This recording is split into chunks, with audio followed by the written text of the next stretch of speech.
diputado provincial Hugo El Grillo Ávila. ¿Cómo está, Hugo? Buen día. Muy buenos días, un gusto saludarlo a ustedes, gracias por la invitación y un saludo a toda la audiencia. Trabajando sobre el final del año, era de esperar, ¿no? Ante tamaño cambio de gobierno, ante tamaño cambio cultural que se dice que puede llegar a pasar. De hecho ya pasó, porque cómo hemos votado fue un cambio realmente importante. ¿Cómo estamos con eso? ¿Mucho trabajo sobre el final? Sí, importante todos los proyectos que el Ejecutivo envió. Creo que no lo vamos a poder tratar en 2 semanas, analizarlos profundamente, generar los debates necesarios dentro de las comisiones. Hay que invitar a muchos actores locales para que participen activamente y den su opinión. Y me parece que vamos a tener que seguir en enero o el 1 de febrero volver de nuevo a sesiones extraordinarias hasta que lleguen las ordinarias de mayo, porque el debate tiene que ser bien profundo, no se puede hacer un trámite exprés con la cantidad de proyectos y con la profundidad que tiene que tener el debate en cada uno de ellos, ¿no? Permítame, Hugo, desconfiar de todo proyecto ómnibus o sí, de todo proyecto que se envía así, no por Jalil, sino que históricamente cada vez que un gobierno manda así, de hecho Milei lo va a hacer en unos sí, días, algo hay en las letras chicas siempre, entonces, y viniendo del gobierno provincial, creo que hay mucho en las letras chicas. ¿Hay cosas en las letras chicas de estos 17 ítems que ya los venimos leyendo con Patricia durante esta semana? Sí, por ahí yo veo que se genera una expectativa, que dicen por fin vamos a obtener mayores niveles de ganancia de la propia renta minera que la Constitución dice que es de los catamarqueños, de los 420.000 habitantes. Y no nada de eso, porque el derecho de preferencia sobre la compra que va a tener claro, que es el proyecto número 8 que envió el Ejecutivo, que es un proyecto de ley, derecho de preferencia en la adquisición de hasta un 10% de la producción de litio por el Estado provincial. Explíqueme eso, ¿no? Sí, nosotros vamos a tener un derecho preferencial sobre otros compradores para adquirir el 10% del litio, porque nosotros si hay algo que no tenemos, no vamos a comprar el litio nosotros. No vamos a comprar litio nosotros.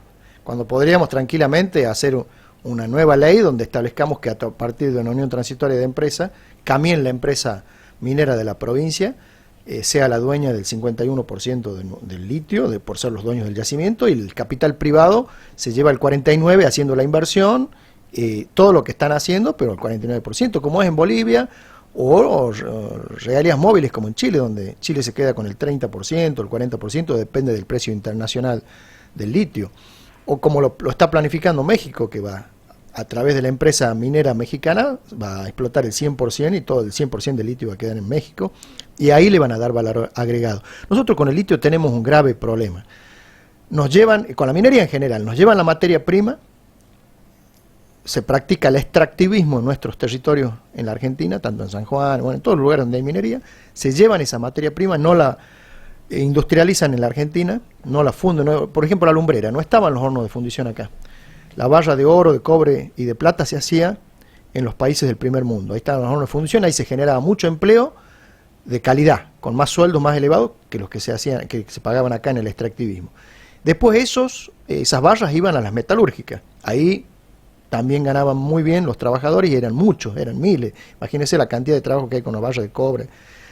Y después la comercialización. Eran 3 eslabones claves que generaban mucho empleo, con muy buenos sueldos y que estaban afuera del país. Eso se llama División Internacional del Trabajo. Esto lo planificó Adam Smith en el siglo XVI, XVII creo, no me recuerdo bien el siglo, pero que es el padre del liberalismo. Hay países que van a ser productores de materia prima y hay países que van a ser productores de productos industriales. Los países centrales en ese momento, Inglaterra, Francia, Alemania, después se sumó Estados Unidos, son los países que se arrogaron para sí el derecho a tener producción primaria, pero también a tener el desarrollo de la producción industrial. Nosotros nos asignaron el rol de ser el granero del mundo, o sea, ser productores de materia prima, y ahora se agregó la minería, el petróleo, el gas, todo. Pero nosotros sí o sí, para generar contención laboral para todo el pueblo argentino, y en este caso para el pueblo de Catamarca, necesitamos entrar en la etapa de ser productores de productos industriales, no tan solo de materia prima. Para eso es lo que yo decía, Jalil nos mintió durante 4 años, nos dijo, me voy a Corea, me voy a Japón, me voy a China, me voy a Francia, Inglaterra, dio la vuelta por todo el mundo, Cuba y a todos lados, a Canadá, Australia, y voy a traer inversores para que vengan a industrializar ese litio y lo conviertan en batería. No tenemos litio nosotros. Nosotros nos pagan en pesos el 1,5, el 3% deducido el costo de extracción, el 1,5, nos subfacturan, nos estafan, y se llevan la materia prima y la venden en los mercados internacionales al precio internacional, no con esa mentira que nos hace Livent, que viene con la factura y se lo vendía a $6.700 la tonelada, que es una venta intercompany a una empresa de la misma compañía. Después esa empresa lo vende al precio internacional, que el año pasado era $72.000, hoy está en 30.000 aproximadamente. O sea, si vamos a comprar el 10% de Livent produce 22.500 toneladas. Si nosotros vamos a comprar 2.500 toneladas, que es el 10%, necesitamos $75 millones, es decir, 75.000 millones de pesos. ¿Qué vamos a comprar litio el próximo año, el 10% de nuestra propia riqueza, a Livent por 75.000 millones de pesos? Y eso, ¿cómo vamos a hacer para pagar los sueldos cuando se viene un escenario de ajuste de esta inflación? Cuando se aprobó un presupuesto acá, donde tan solo se destina el 53% de los recursos provinciales al pago de sueldo en un escenario de ajuste brutal que va a haber a nivel nacional y provincial. O sea, que uno de los proyectos de los 17 dice...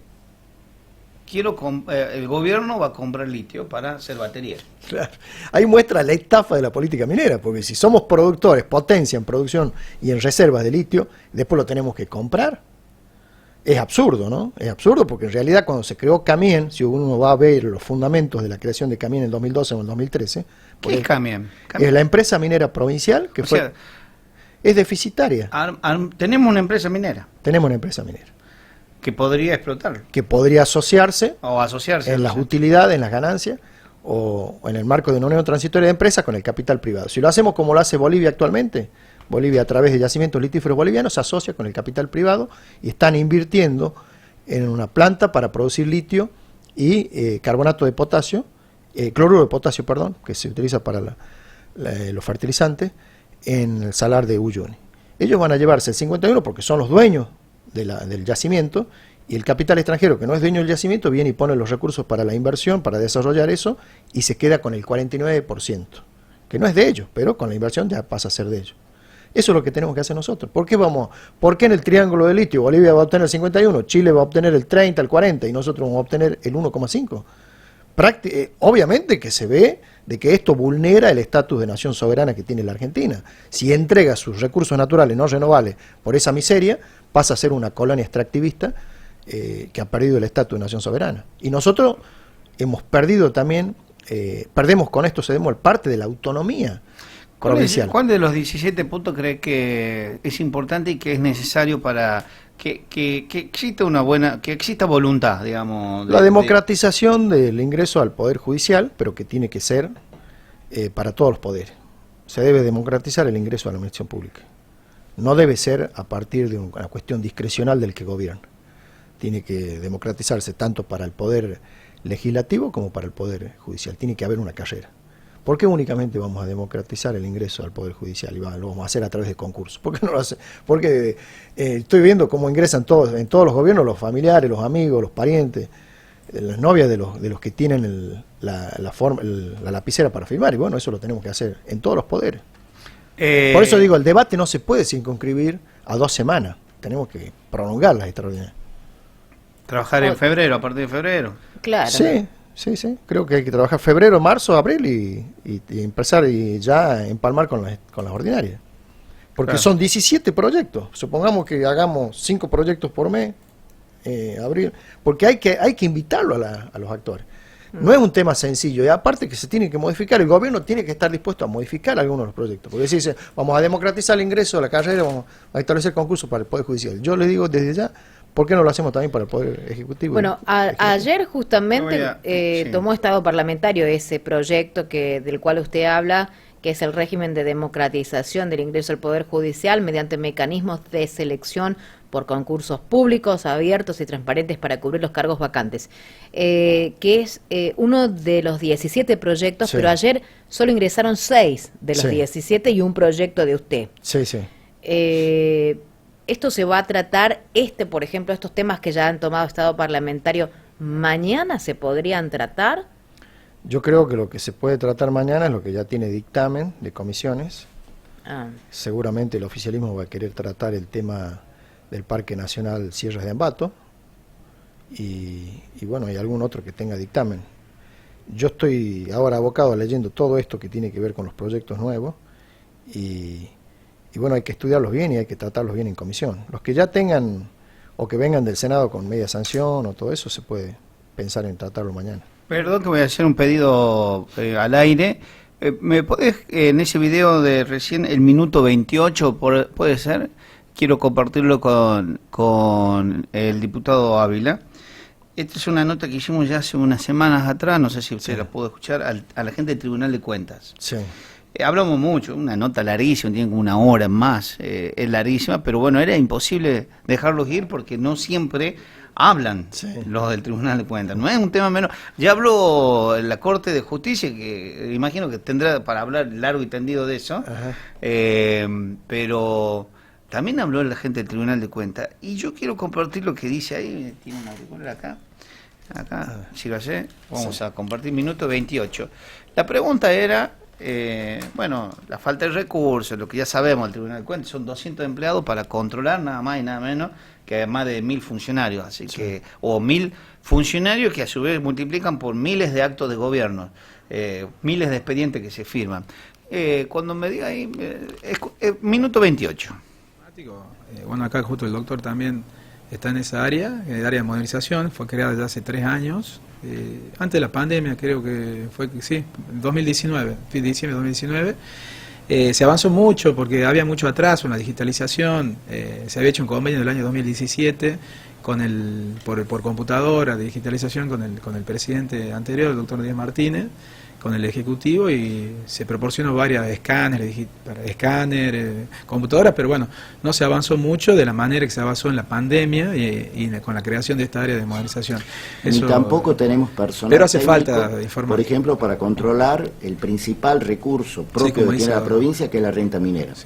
Por ejemplo, el Tribunal de Cuentas no tenemos ingenieros en minas, ¿sí?, que puedan ver, por ejemplo, una declaración jurada que hacen las empresas mineras cuando informan a la provincia a través de la Secretaría de Minería el material extraído, la cantidad en su momento de oro, o hoy la cantidad de metros cúbicos de litio, de salmuera, de cloruro de litio que se extrae. O sea, el tribunal en eso no tenemos el equipo técnico, no tenemos profesionales del derecho con especialidad en derecho minero, por ejemplo, para revisar un contrato minero, para saber si los intereses de la provincia están bien custodiados, o si ese contrato celebrado en cuestiones mineras es beneficioso para la provincia o no. Ni tampoco tenemos formados contadores, por ejemplo, en contabilidad minera o contabilidad de empresas mineras, como para llevar un mejor control si lo que se está ingresando a la provincia en concepto de renta minera, que tan importante es para nuestra provincia,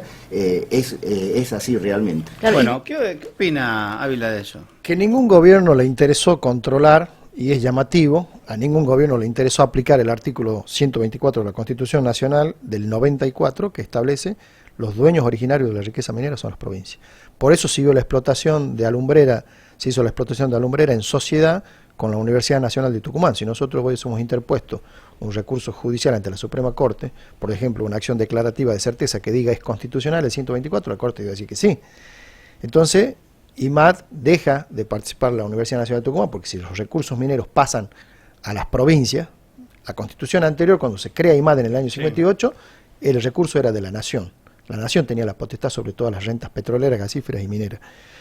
Y pasaron a las provincias, entonces hagamos valer eso, hubiéramos ganado mucho plata, porque ahí sí se hizo una unión transitoria de empresas entre Yacimientos Mineros Agua de Dionisio, que es de la Catamarca y de la Universidad Nacional de Tucumán, y se obtenía el 20% de utilidades. A Catamarca le correspondía el 60%. Pero hemos perdido ese 40%.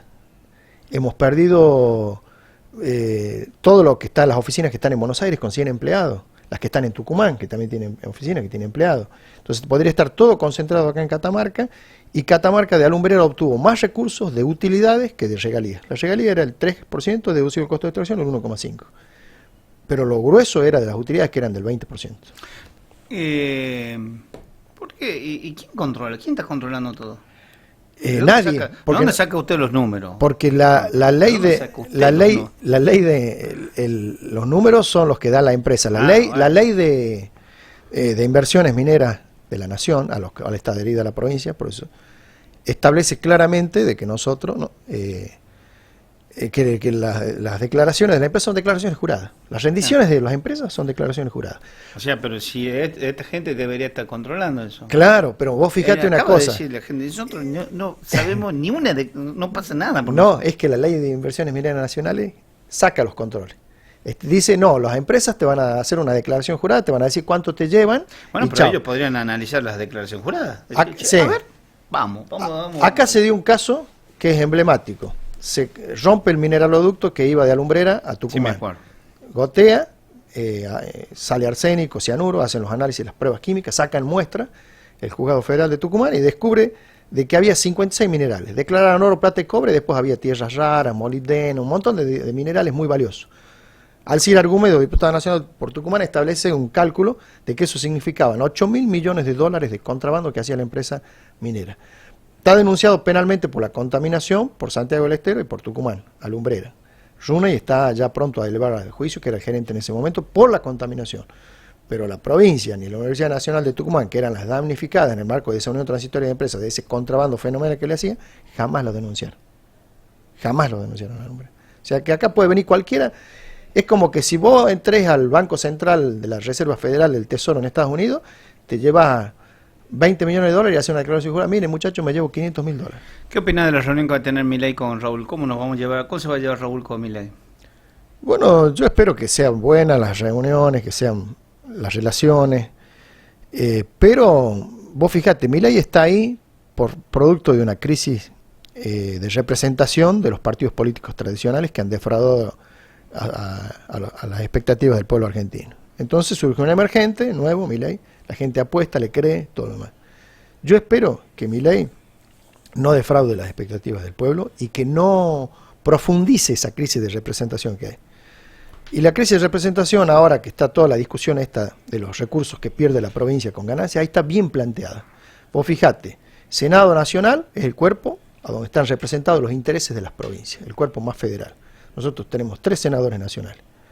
Fama, Corpazzi y Andrada. 2 de ellos, mi compañero de fórmula no, Flavio no, pero 2 de ellos, Corpazzi y Andrada, fueron a levantar la mano para eliminar la 4ª categoría del impuesto a las ganancias, que somos muy poco acá en la provincia. 700. Sí, somos los legisladores, algunos de la universidad, algunos, los jueces, eliminar eso, y eso le generó un daño tremendo a la macroeconomía catamarqueña porque hace caer brutalmente el porcentaje. 4.000 millones de pesos con menos participación por mes. Por mes. Así que, ¿a dónde está la representación? Y ahora la empeoran porque dicen, no, entonces que nos coparticipen el impuesto al cheque y el impuesto país. ¿Y dónde estuvieron ustedes cuando se sancionan? Pero ¿dónde estuvieron ellos cuando se sancionan impuestos que no son coparticipables? Si vos sos senador y defendés los intereses de la provincia, cuando Alfonsín sancionó la ley de coparticipación con los gobernadores, se coparticipaban el 75% de los impuestos nacionales. Hoy se coparticipa el 40%, porque los mismos legisladores que dicen representar a sus provincias van al Senado y levantan la mano para aprobar la creación de nuevos impuestos que no son coparticipables. Todo va a estar complicado porque van a pedir nuevamente votar y que vuelva, no a cero, pero al menos van a elevarlo, van a bajar a 900 millones, al que cobre 900.000 pesos y que pague impuestos a las ganancias. Van a entrar en una contradicción todo, hasta el propio Milei. ¿Qué va a hacer? hablando y aparte Milei decía, si aumento un impuesto me corto un brazo. Todavía no le vi que se hayan puto ninguno. Con la motosierra. Hablando de recursos económicos, diputado Ávila, sí. Usted presentó un proyecto para derogar la ley 5.831, que es de presupuesto de gastos y recursos del sector público provincial para el ejercicio fiscal 2024. ¿De qué se trata esto? Yo creo de que eso va a generar que el presupuesto establezca que el 53% de los recursos de la provincia van a sueldo, va a generar un efecto recesivo en la economía. Nosotros tendríamos este año, que va a ser un año de ajuste nacional, destinar el 75%, el 80%. Para que sea una medida anticíclica al ajuste nacional. Y eso genere un efecto benéfico en la rueda de la economía del mercado interno, le haga un bien al comerciante, al que tiene una empresa de servicio. Hagamos las obras justas, la mínima, y metamos todo. Este es el momento, en esta crisis, tendríamos que destinar, si decimos el 90, le destinamos el 90, pero le establecemos en una sesión extraordinaria a los nuevos convenios mineros, el 51% para la provincia, el 40%. De ahí sacar la plata y los recursos para la obra pública. Nosotros tenemos que aprovechar estos 10 años de renta minera de litio para generar todas las obras de infraestructura que necesita Catamarca. La obra pública y la coparticipación al sueldo. Porque ahí vive bien no es tan solo para el empleado no se va a Miami, la derrama en el mercado interno. Entonces, depende. Si es funcionario, algunos se van. Bueno, pero son muy pocos. Más o menos, más o menos. Digamos, este proyecto se puede sumar a los 17 que ya envió el Ejecutivo para tratarlos en extraordinarias, o va a tener que esperar el ejercicio de las ordinarias. Yo ya los presenté a todos los proyectos, ¿no? Sí.